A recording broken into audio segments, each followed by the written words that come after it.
আচ্ছা, এই জিনিসটা কি চিনতে পারতেছো? অনেকে চিনবা হয়তোবা, আমি একটু সামনে এনে দেখাই। আবার অনেকে চিনবা না। এটাকে আমরা বলি হচ্ছে তালের ফোফা। তো তালের ফোফা মানে হচ্ছে, আমরা তাল গাছ তো চিনি।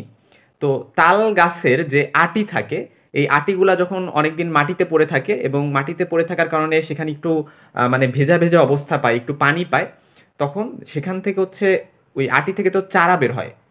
তো এই চারা বের হওয়ার সময় ওই টাইমে আমরা যখন ওই আটিটাকে কাটি, তখন কাটার পরে এরকম কিছু ফোফা টাইপের জিনিস আমরা পাই। এগুলো কিন্তু আমরা খাইতে পারি, এবং এইগুলার কোনো পুষ্টি উপাদান আছে কিনা?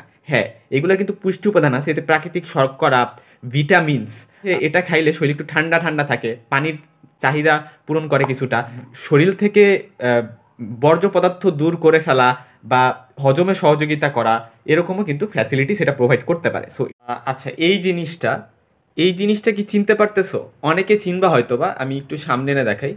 আবার অনেকে চিনবা না। এটাকে আমরা বলি হচ্ছে তালের ফোফা। তো তালের ফোফা মানে হচ্ছে, আমরা তাল গাছ তো চিনি। তো তাল গাছের যে আটি থাকে, এই আটিগুলা যখন অনেকদিন মাটিতে পড়ে থাকে এবং মাটিতে পড়ে থাকার কারণে সেখানে একটু মানে ভেজা ভেজা অবস্থা পায়, একটু পানি পায়, তখন সেখান থেকে হচ্ছে ওই আটি থেকে তো চারা বের হয়।